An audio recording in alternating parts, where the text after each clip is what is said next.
Bueno, voy a presentar la charla Low Level Miseries Exploiting the Linux Heap, ¿vale? Y bueno, os voy a hablar un poco sobre el tema. Básicamente, esta charla se enmarca en el mundo de los sistemas operativos, específicamente en Linux, y dentro de Linux vamos a estudiar lo que se conoce como heap, ¿vale? Que, bueno, ya entraré en detalles después. Dentro del heap de Linux vamos a estudiar las vulnerabilidades que se dan y sobre todo las vulnerabilidades que se dan al llamar una función que se llama free, ¿vale? Al liberar fragmentos de memoria. Antes de entrar en detalles sobre esta investigación, os voy a explicar por qué vi interesante este tema, ¿vale? Y es que hace unos años yo me puse a estudiar cómo funcionaban un poco los Stack Overflows, el exploiting en el stack, ¿vale? Que es por lo que empieza la mayoría de gente. Cuando los conceptos me quedaron ya un poco más claros, pensé, ¿cuál es el siguiente paso lógico? ¿Vale? Y entonces estuve buscando en foros, hablando con gente y, bueno, después de debatirlo entendí que el futuro estaba en el exploiting del heap, ¿vale? ¿Pero por qué? Pues básicamente por dos razones. La primera de ellas es que en el heap, ¿vale? En la región de memoria que es el heap, se almacenan datos que son críticos. Un hacker, por ejemplo, si pudiera sobreescribir esos datos, sería capaz de obtener el control del sistema operativo.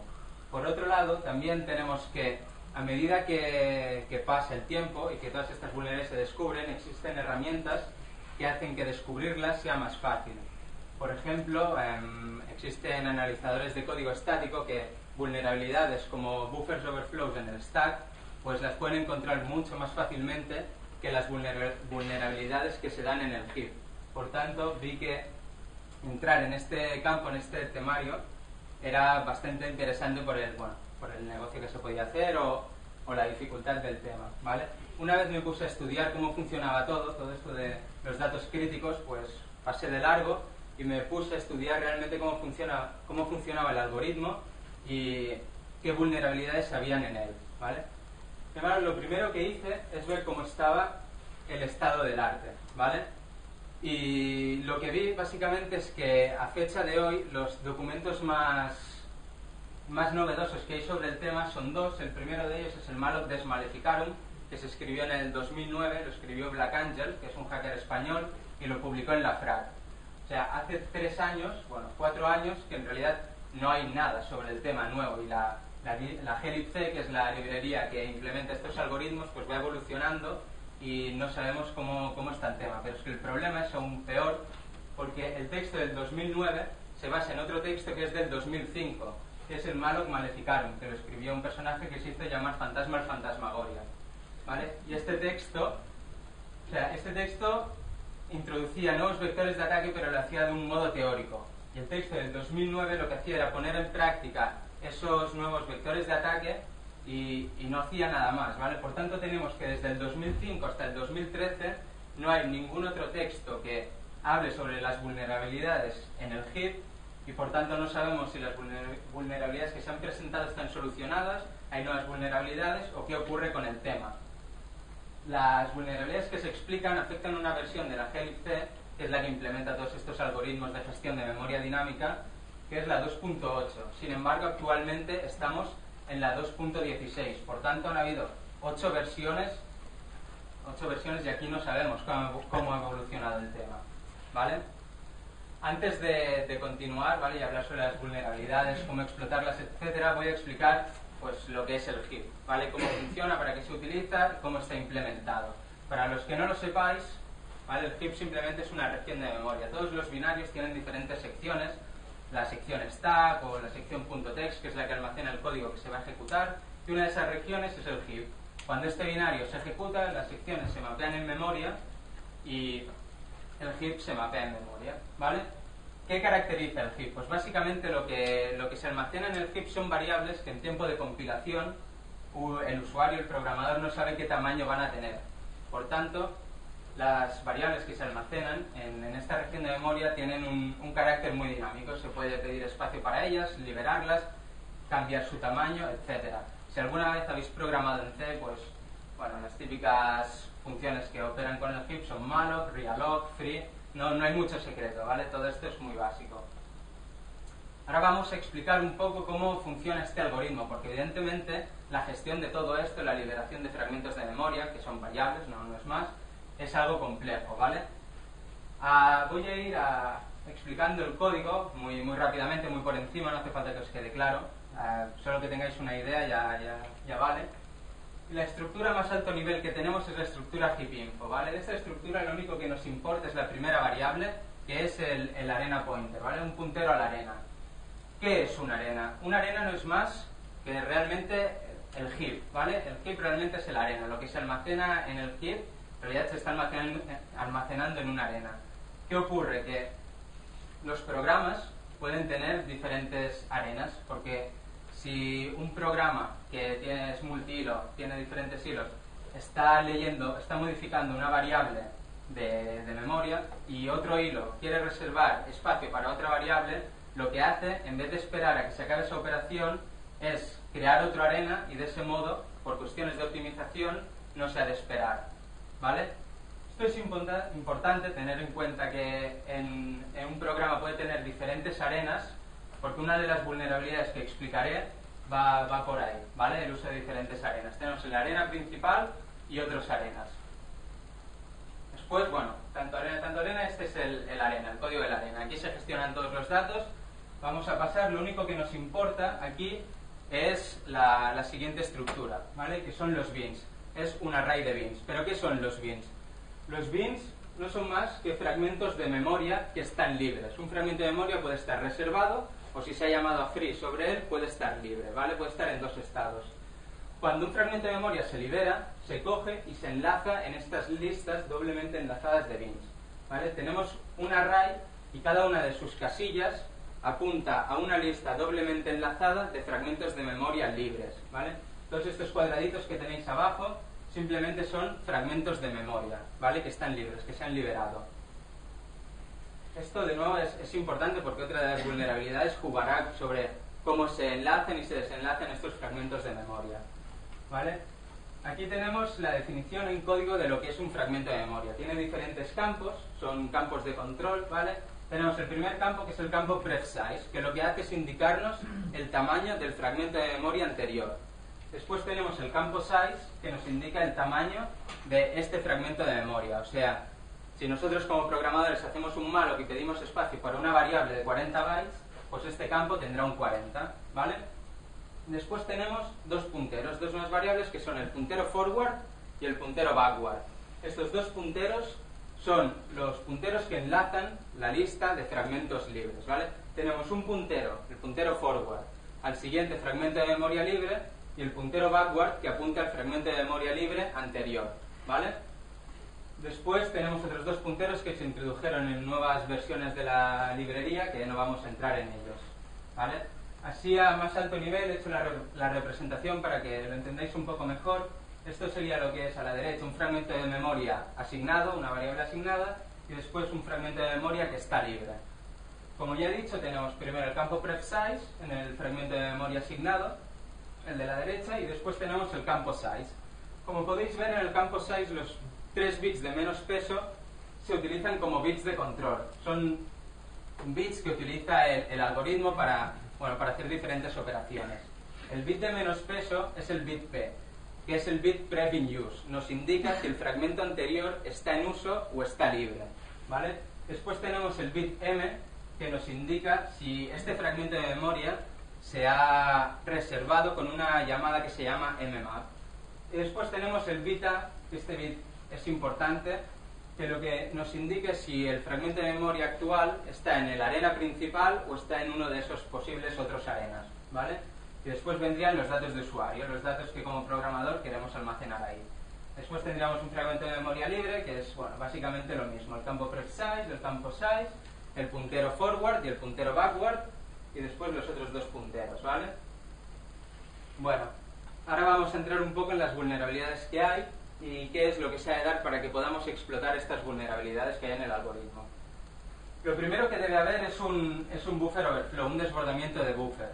¿Y qué es? Pues básicamente si tú como programador pides espacio para una variable de 40 bytes y no lo controlas bien y en esa variable escribes pues 50 bytes, lo que ocurre es que los datos que son adyacentes a esa variable se sobreescriben con basura, ¿vale?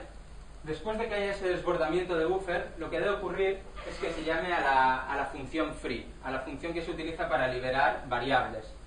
Nosotros nos vamos a aprovechar de las vulnerabilidades que implementa esta función y bueno, a través del desbordamiento de buffer y la llamada free veremos lo que se puede conseguir. ¿Vale? Hagamos un viaje al pasado, a los 90, que es cuando se descubrió la primera vulnerabilidad sobre el tema, que es la vulnerabilidad que se llamó unlink. ¿Por qué unlink? Pues porque la vulnerabilidad estaba en la macro unlink, ¿vale?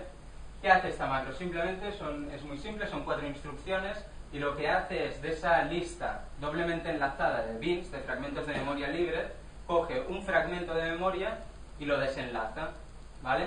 ¿Cómo lo hace esto? Pues el fragmento anterior de memoria le cambia el puntero forward y al posterior le cambia el puntero backward. De esta manera prácticamente se ha desenlazado el fragmento de memoria. ¿Cuándo se ejecuta esta macro dentro del código de cuando se libera un fragmento de memoria? Pues básicamente lo que debe ocurrir es que nosotros tenemos una variable en memoria que está en uso, ¿vale?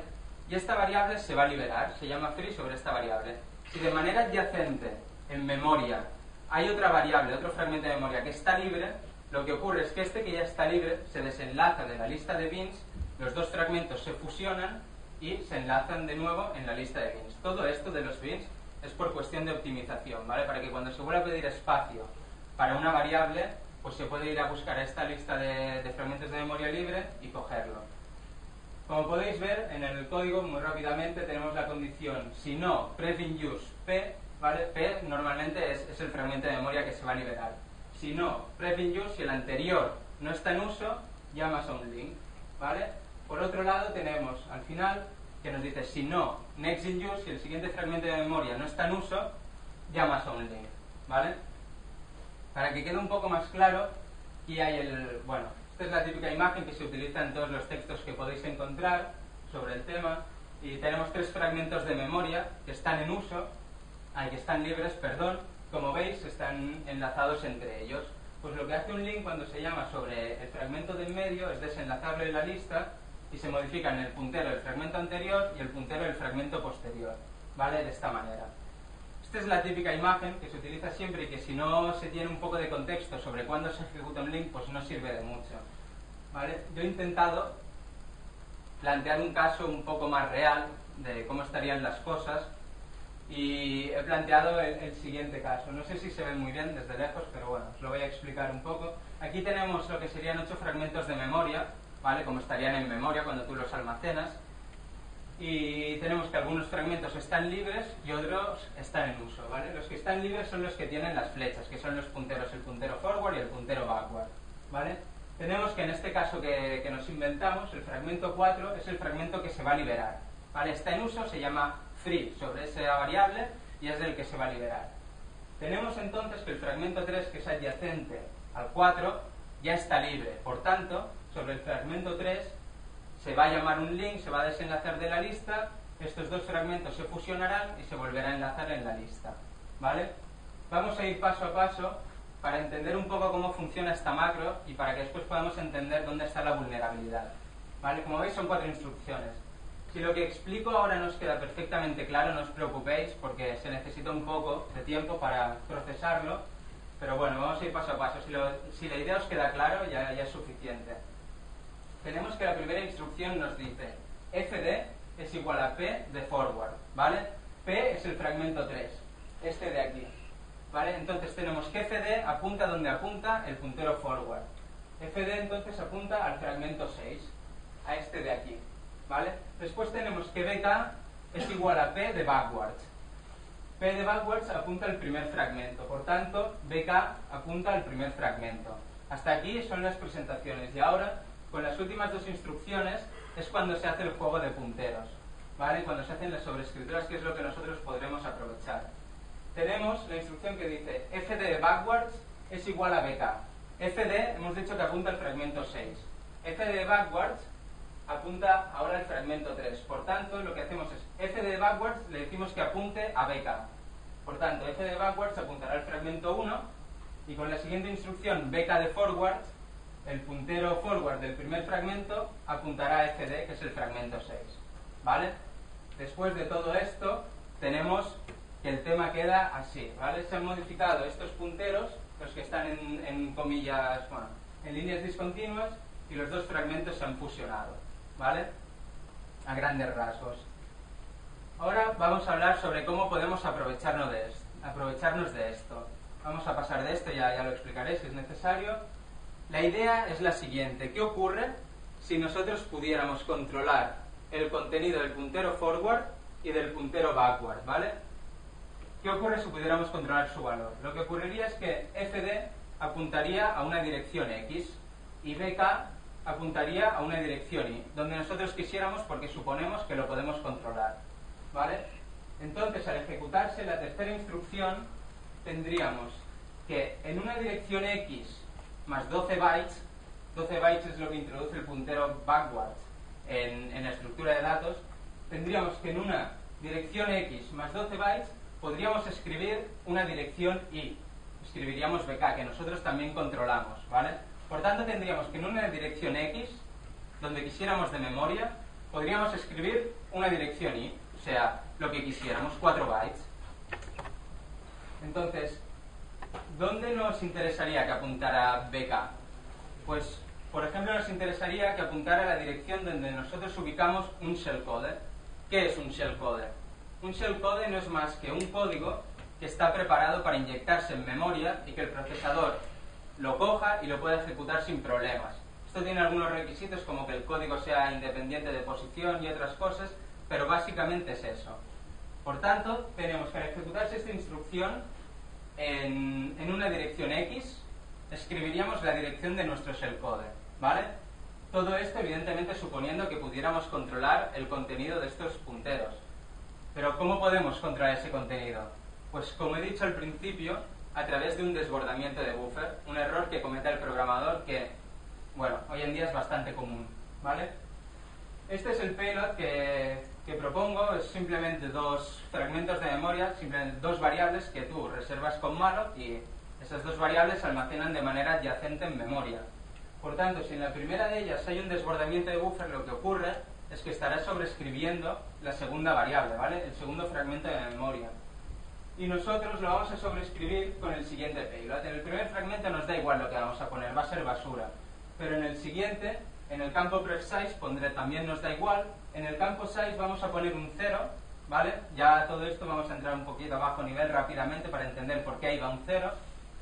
Después pondremos la dirección a una cosa que se llama detors y después la dirección de nuestro shellcode, ¿vale? Esto sería lo que es el campo, el puntero backwards y esto el puntero forward. En el campo backwards, como ya hemos dicho, ponemos la dirección del shellcode y en el campo, en el puntero forward, ponemos la dirección de detors, ¿vale? ¿Y qué es la dirección de detors? Pues bueno, nosotros cuando programamos en C tenemos la capacidad de, cuando nuestro programa termina, ejecutar una cosa que se llaman funciones destructoras, ¿vale? Que lo que hacen básicamente es, cuando el programa finaliza, se ejecuta esa función. Pero ¿cómo sabe el binario que ha de ejecutar eso? Pues básicamente lo sabe porque ese binario mapea en memoria una sección que se llama sección detors. En esa sección de memoria se pueden almacenar diferentes punteros que serán punteros a funciones. Y el binario, cuando finalice, mirará en esa sección si hay punteros a funciones y saltará a ellas, las ejecutará, ¿vale? Es así de simple. Por tanto, tenemos que con esto, con lo que he explicado en teoría, en la sección detors, ¿vale? Cuando se ejecute un link, vamos a ejecutar, en la sección detors vamos a escribir la dirección del shellcode.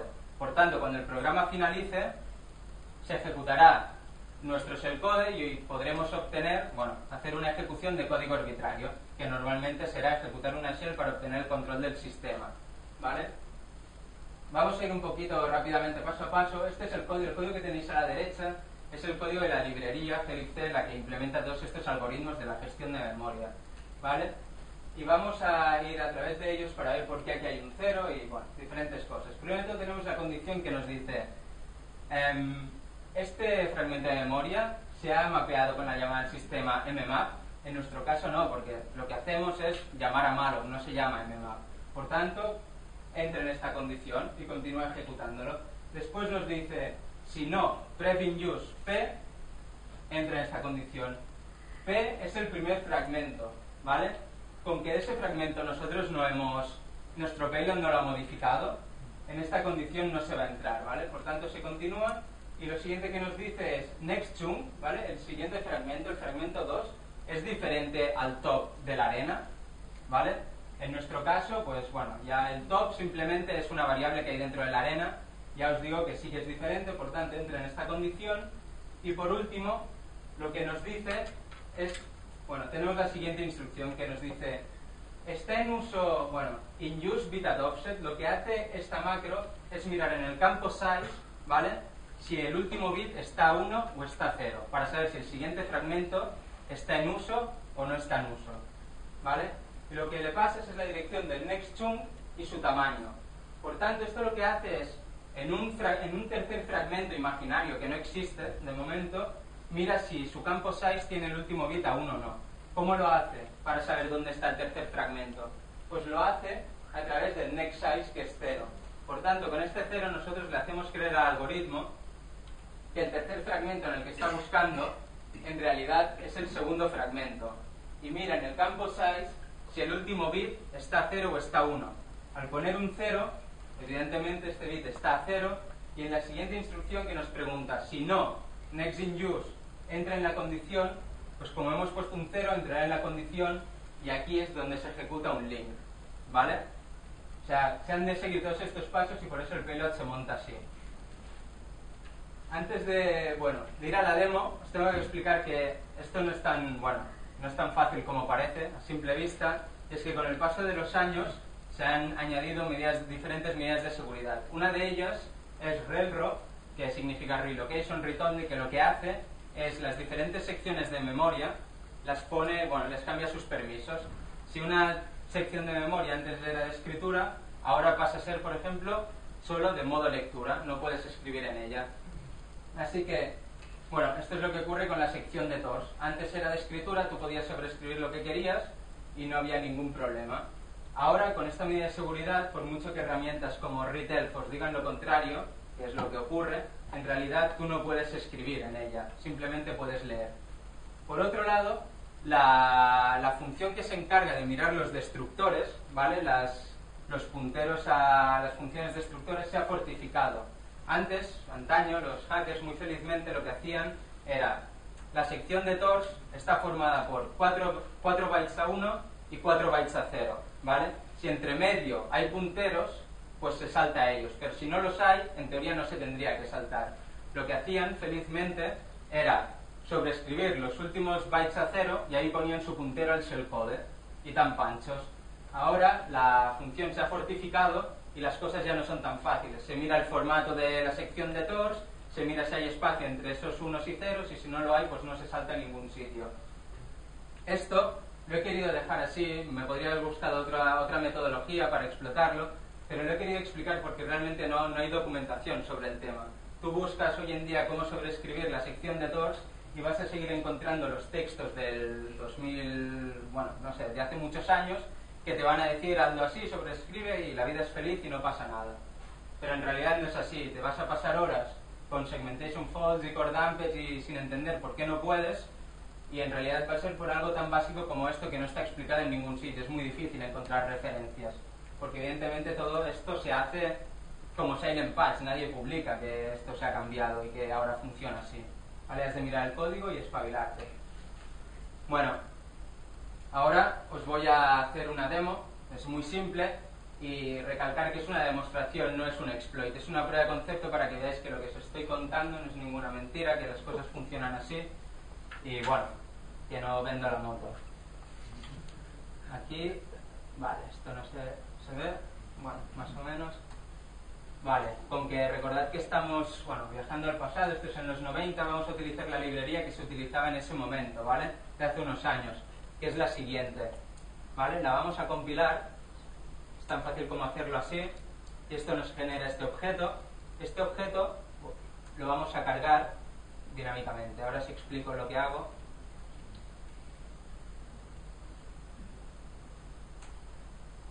Vale, lo que hago aquí es cargarlo en una variable de entorno, y lo que se hace es que en vez de llamarse la librería que tiene el sistema operativo cuando ejecutamos malloc o free, se llamará esta librería. Y este es el algoritmo que se utilizaba en ese momento, ¿vale? Y como veis, vale, está cargada.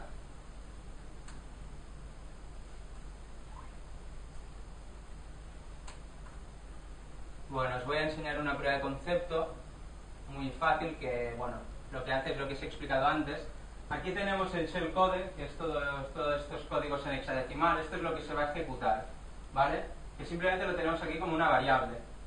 Después obtenemos aquí el tamaño de paginación del sistema operativo, que normalmente es 4096, y pedimos espacio de memoria que esté alineado a esos 4096. ¿Por qué? Porque en ese espacio de memoria vamos a copiar nuestro shellcode, ¿vale? Ese shellcode que había ahí lo copiamos en memoria y después le asignamos permisos de ejecución para que en esa donde se escribe el shellcode se pueda ejecutar, ¿vale? Después, en la sección de TORS, que sabemos que siempre está en esta dirección de memoria, todos los binarios la cargan aquí, a menos de que haya SLR, pues le vamos a dar permisos de escritura porque la medida de seguridad Railroad no nos los daba, ¿vale? Y después vamos a construir nuestro payload, ¿vale? El payload es lo que os he explicado antes del 0, la dirección de TORS, la dirección del shellcode. Y por último, ¿vale? Lo que vamos a hacer simplemente es esto. Vamos a pedir espacio para dos fragmentos de memoria, para dos variables con dos mallocs, como hemos hecho siempre. Vamos a escribir en uno de ellos, escribiremos en el pointer 1 y después los vamos a liberar. Vamos a liberar esas dos variables, algo muy normal. Y lo que hacemos con el pointer 1 es escribirle el payload y es esto, ¿vale? Escribimos la basura, 516 bytes de basura, después escribimos en el campo 6, ponemos un 0, después ponemos la dirección a TORS y después la dirección de nuestro shellcode, ¿vale? Tal y como he explicado en el payload. Pero como veis, en realidad lo único que hay aquí es reservar espacio para dos variables y liberarlas, ¿vale? Y hay un buffer overflow de por medio. No debería pasar nada más, debería el programa petar y no debería pasar nada más. Sin embargo, cuando lo compilas,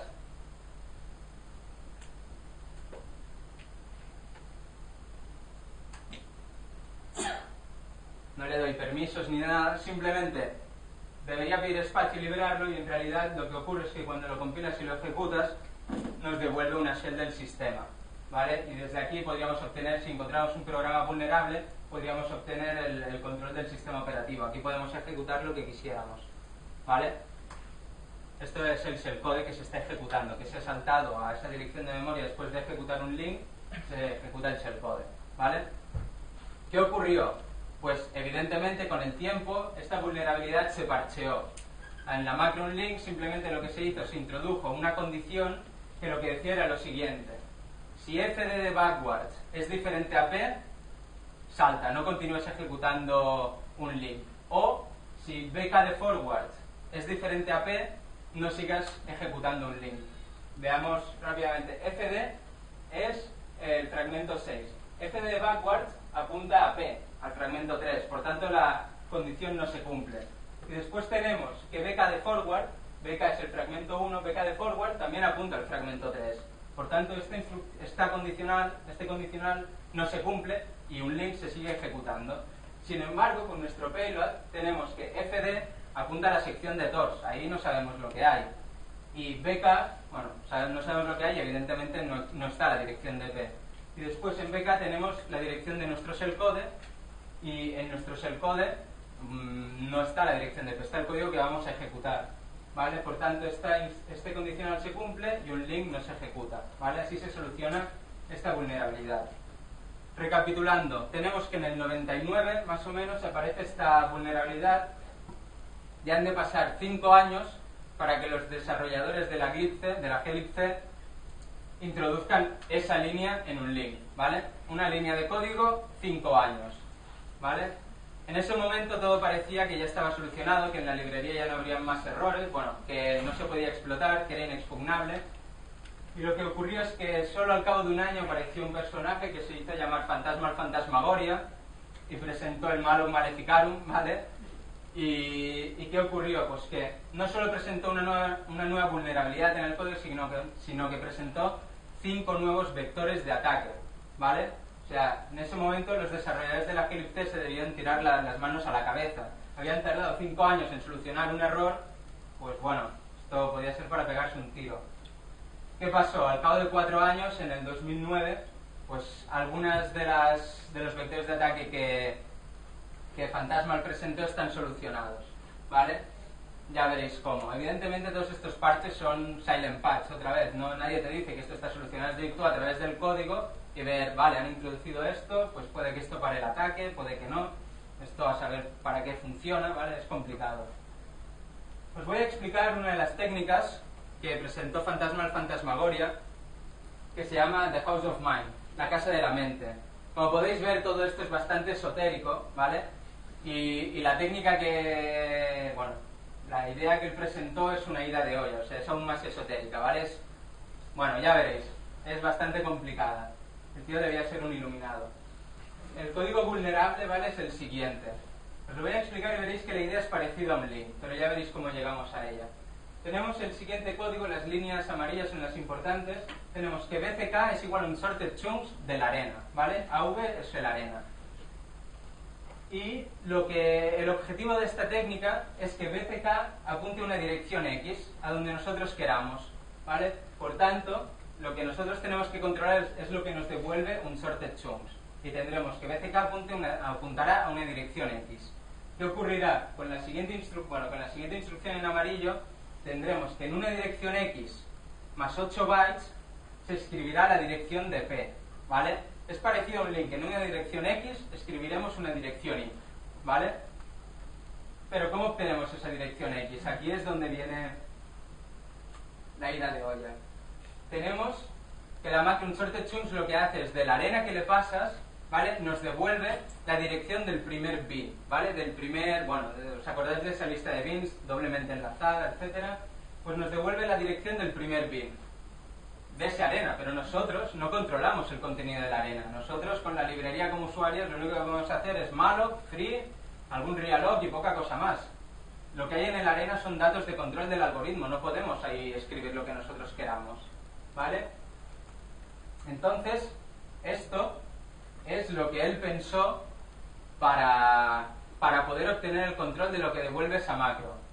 En esta técnica entran en juego 3 direcciones de memoria muy claras. La primera de ellas es la 0x80, xxx, lo que sea, ¿vale? Aquí es donde se empiezan a almacenar fragmentos de memoria, es donde empieza la base del heap. Después tenemos la dirección 81, 0x81 y todo ceros. Y por último tenemos direcciones del estilo 0x81, perdón, xxxx, lo que sea. El primer requisito de esta técnica es que seas capaz de reservar fragmentos de memoria hasta direcciones del estilo 81xxx, ¿vale? Esto lo que implica es que has de poder hacer muchas reservas de memoria o hacer pocas reservas de memoria de datos muy grandes. Puede parecer un poco inverosímil, pero imaginad que vosotros tenéis un socket escuchando datos de un usuario y lo que hacéis es llamar a malloc cada vez que os llegan datos y almacenarlos, ¿vale? Por muy inverosímil que sea, yo al menos he visto un exploit con esta técnica, que ya veréis que, bueno, es complicado. Bueno, la idea, reservamos fragmentos de memoria hasta direcciones del estilo 81xxx. Entonces, en esas direcciones van a pasar dos cosas. Primero, ha de haber un desbordamiento de buffer, como ya os he comentado, y segundo, ese fragmento de memoria se va a liberar. ¿Qué ocurre cuando se libera un fragmento de memoria?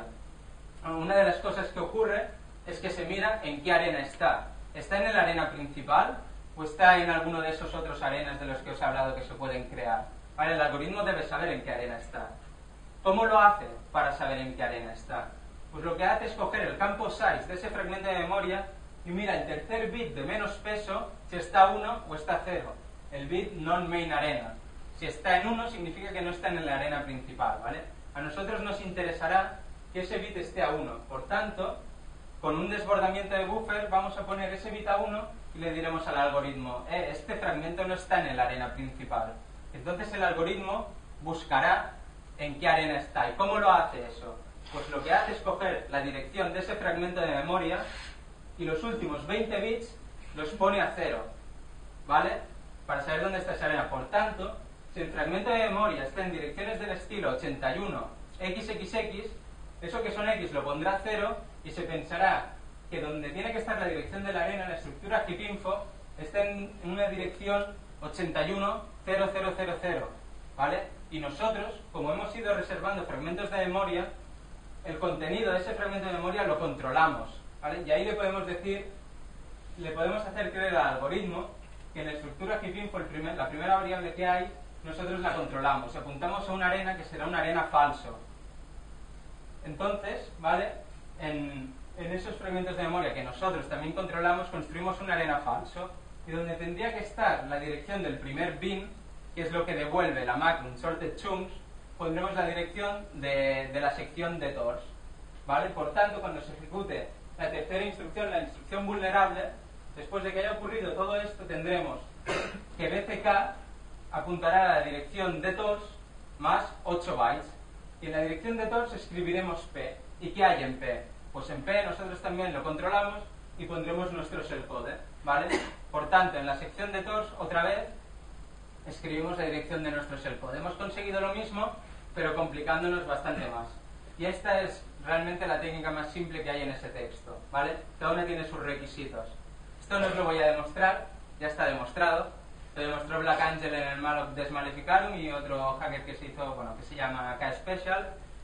Y bueno, lo que tengo que decir es que, bueno, también con el paso del tiempo, en la versión 2.11 de la glibc, esto en teoría se solucionó. Todo esto que os explico está en un paper que está mucho mejor explicado, que se explican más cosas, ¿vale? Y bueno, ahí hablo, bueno, ya os lo explicaré. En la versión 2.11 introdujeron esta condición que es un poco parecida a la de un link, que nos dice: si forward de BK es diferente a BCK, pues no continúes ejecutando el código, ¿vale? Bueno, es lo mismo. Todo esto me hizo pensar, vale, ¿qué necesitamos? Pues necesitamos, ¿qué requisitos tiene de Host of Mind? Básicamente, pedir fragmentos de memoria hasta direcciones muy altas, que haya un desbordamiento de buffer, pero también necesitamos saber la dirección de un fragmento de memoria, ¿vale? Aquí, como podéis ver, tenemos la dirección de un fragmento, la dirección de un fragmento P. Por tanto, es un requisito, y esto me hizo pensar, hombre, pero si nosotros para ejecutar esto necesitamos la dirección de P, ¿qué nos impide hacer un bypass al parche de un link? Porque como veis, aquí nos dice, el parche nos dice, si f de backwards es diferente a P, o bk de forwards es diferente a P, no continúes. ¿Dónde apunta f de backwards? F de backwards apunta a la sección de TORS. ¿Nosotros podemos escribir en la sección de TORS? Pues sí, en un principio sí, hemos escrito en ella, ¿vale? ¿Qué nos impide en esa sección escribir la dirección de P? En un principio nada, eso es lo que pensaba. Después, ¿dónde apunta BK de forward? BK de forward apunta a nuestro shellcode. ¿Nosotros controlamos el contenido de nuestro shellcode? Evidentemente. ¿Qué nos impide en medio de nuestro shellcode poner la dirección de P y antes de llegar a él hacer un jump 12, bueno, un jump 4, nos lo saltamos y continuamos, ¿vale? Nada nos lo impide porque nosotros podemos escribir lo que queramos en nuestro shellcode. Por tanto, en la sección de TORS y en nuestro shellcode vamos a escribir la dirección de P. Sin embargo, bueno, las cosas ya no son tan fáciles porque la librería ha ido evolucionando y las cosas ya no son tan simples. Y tenemos, ¿vale?, que el payload que vamos a utilizar es el siguiente. Como veis, bueno, el primer fragmento nos da igual. Después tenemos que en el campo size ya no ponemos un 0, ponemos un 17. Os voy a explicar por qué. Después tenemos la sección de TORS y nuestro shellcode. Y bueno, aquí unos bytes que son 40, ¿vale? 40 en hexadecimal. Bueno, esto de nuevo es como está la librería ahora. Vamos a ir muy rápidamente porque una de las instrucciones, como podéis ver, la primera nos dice, bueno, next chunk, nos devuelve la dirección del siguiente fragmento de memoria. Después en la siguiente condición nos dice P es igual al top de la arena. P es el primer fragmento. P no es igual al top de la arena porque, bueno, por defecto no lo es. Por tanto, aquí no se entra. Se salta a la siguiente y nos dice el next chunk está más allá de los límites de la arena. Bueno, pues por defecto con este payload tampoco está más allá de los límites de la arena. Y después nos viene la siguiente instrucción que nos dice si no, pref in use del siguiente fragmento de memoria deja de ejecutar este código. ¿Qué significa esto? Que nos mira el bit pref in use, el bit de menos peso, si está 1 o está 0. Si está 0, no continúas. Por tanto, aquí ya no podemos poner un 0, ¿vale? Porque si no, ese bit estaría a 0. Lo que hemos puesto ha sido un 16, le decimos el tamaño de este fragmento es de 16 y el bit de menos peso se lo ponemos a 1. por tanto es un 17, ¿vale? Y entonces nos saltamos esta medida de seguridad. Después tenemos otros condicionales. El siguiente nos dice: ¿el tamaño del siguiente fragmento de memoria es más grande que 8? Pues sí, en nuestro caso es más grande, es un 16, por tanto no entras. Después nos viene otra condición que no tiene nada que ver con nuestro payload, y la siguiente condición que nos dice: en el primer fragmento de memoria el bit pref in use está en uso, nosotros no lo hemos tocado, tampoco entra aquí, nuestro payload no afecta. Después tenemos la siguiente instrucción que nos dice: el next chunk es diferente al top de la arena, de nuevo sí que lo es por defecto. Y después nos dice: in use bit at offset, ¿vale? Igual que antes, que con un link nos dice está en uso el bit de un supuesto tercer fragmento de memoria, porque el tercer fragmento nos dice, nos coge para calcularlo la dirección del next chunk y le suma el next size, ¿vale? Con que antes el next size era 0, cogía el fragmento 2, pero ahora ya no podemos poner un 0. Por tanto, ponemos un 16 aquí, salta hasta aquí y coge este bit, ¿vale? Los bits que hay aquí. Con que lo hemos puesto a 0, este next in use será 0, la siguiente condición nos dice: si no, next in use, ejecuta un link, ¿vale? Y así es como se ejecuta un link después de pasar todo esto, ¿vale? Otra demostración, que es un poco más de lo mismo. Aquí tenemos el código. Como podéis ver, en esta shell, bueno, que prácticamente es diferente, la librería L de preload, bueno, no está cargada la librería de manera dinámica y se utiliza la librería del sistema, ¿vale? Y esto es un Ubuntu de la última versión. Y bueno, como veis, el kernel es de lo más nuevo, o sea que las librerías están actualizadas y tal, es como viene por defecto. Y bueno, este es el código, ¿vale? Es muy parecido, bueno, no es que sea muy parecido, es que es igual. Tiene el shellcode, los fragmentos de memoria que se pide espacio para ellos, tamaño de paginación, todo esto es lo mismo, ¿vale? Lo único que cambia es que aquí solo libero un fragmento de memoria, el primero, porque con el segundo tengo algunos problemas con tengo que perfilar. Y después el payload, que es esto, cómo se construye, es un poco diferente. Aquí hemos puesto el 17 en hexadecimal y al final ponemos las arrobas, estas arrobas, que son, bueno, el 0.40 que habéis visto. Esto en un Ubuntu normal se compila,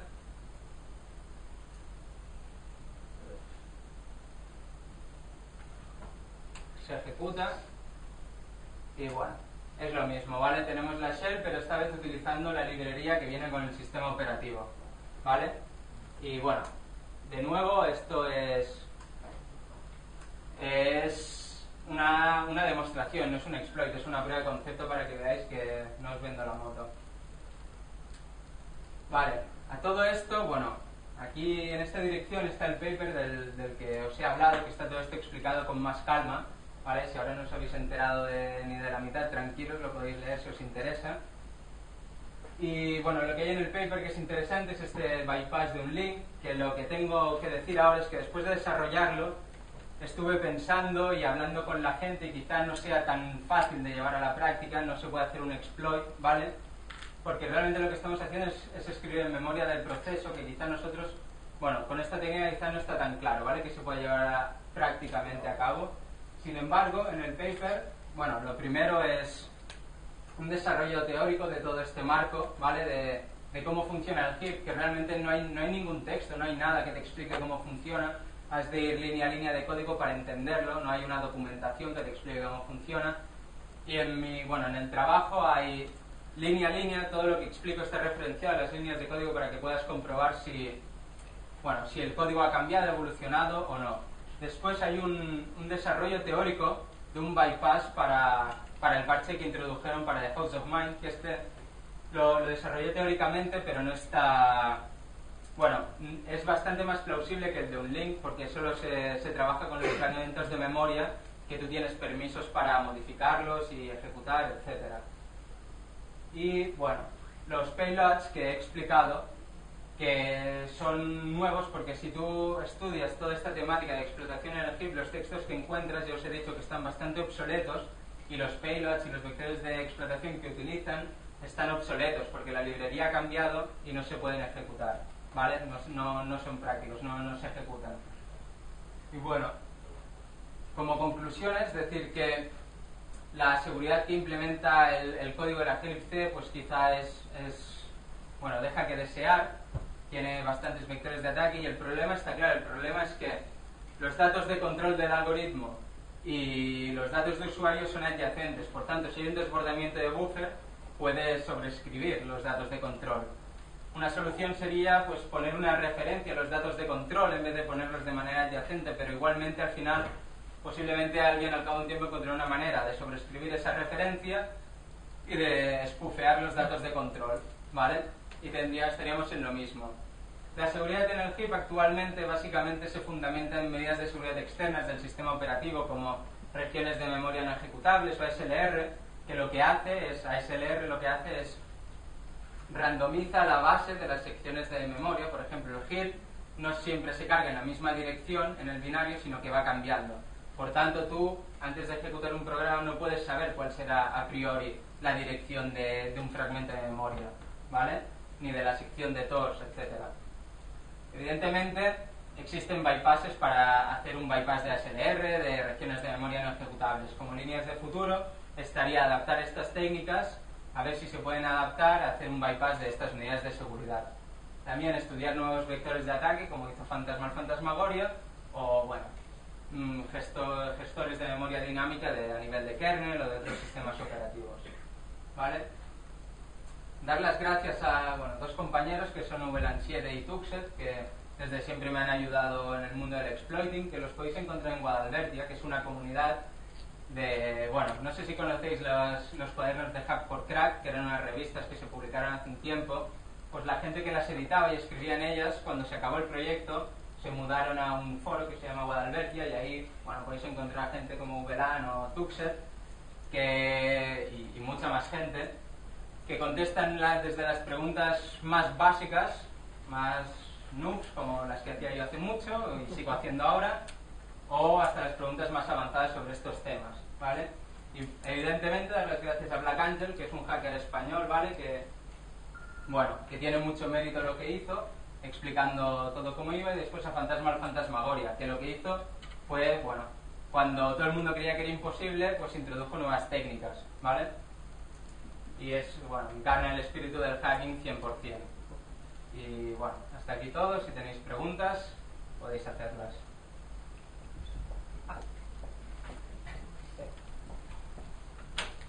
Bueno, es muy buena presentación. ¿Dura? Pero bueno. Dura, después de comer es dura, después y antes. La pregunta es, ¿hasta dónde podés llegar subiendo la memoria? Porque en máquinas virtuales, justo tuvimos este tema antes de hablar, ¿cómo se comporta esta subida de memoria? Si estuviera virtualizado, ¿podría acceder cuando yo quisiera? Ni idea, al ser máquinas virtuales, no sé si en las máquinas virtuales puedes explotar lo mismo, que si no fuera virtual. El problema es si te quieres escapar de la máquina virtual, que ahí ya te has de aprovechar de una vulnerabilidad del software como VMware o VirtualBox que tengan vulnerabilidades y ver por dónde ir. Esto ya es más específico. Primero, básicamente conocer la vulnerabilidad que tiene VMware o lo que sea y entonces intentar salir de ese box. Vale. En realidad simula una máquina de OS. Sí, claro. Tú todas estas técnicas las puedes ejecutar. El problema está en que no podrás salir de ese entorno a menos de que haya una vulnerabilidad en el propio software de virtualización. Pero todo esto tú lo puedes ejecutar perfectamente, ya sea un Linux virtualizado, un Windows virtualizado si utilizas vulnerabilidades de Windows, etcétera. No hay ningún problema, es exactamente lo mismo. Y a nivel usuario, ¿tú podrías coger la memoria de tu usuario, leérsela, robársela? En teoría no, claro. Cada programa tiene su espacio de memoria. Esto es a nivel de kernel y hay la paginación y todo. No tienes permisos para saltar ni nada. Pero hay escalas de permiso de memoria, ¿no? O sea, claro, hay permisos de memoria. Hay veces escalan, o sea, por lo que no tienes bugs que te permiten escalar en permisos para conseguir root. Claro, tú consigues root, pero no lees la memoria de otro programa que esté en ejecución. Entonces, para hacer eso, imagino, no estoy muy metido, pero tendrías que ir a vulnerabilidades del kernel, ¿vale? Y entonces ahí que ya quizá puedes controlar cómo se pagina, cómo las direcciones físicas reales, las de paginación y tal, ver cómo podrías trabajar ahí. De eso no tengo mucha idea, vale. A nivel de usuarios lo que aquí te muestran tu memoria, ¿no? O sea, exacto, vale. Exacto.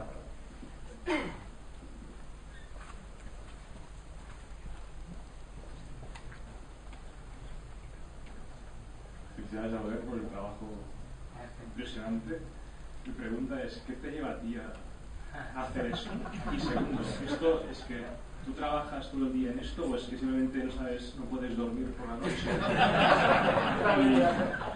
Porque la verdad, el tiempo que necesitas para hacer esto y sacar conclusiones e implementarlo, y me estoy imaginando el montón de horas que debes guardar aquí probando cosas. Sí. Básicamente, yo empecé en la informática, ¿vale? Pensando que era un mundo virtual en el que podías hacer de todo, hacer magia, construir lo que querías.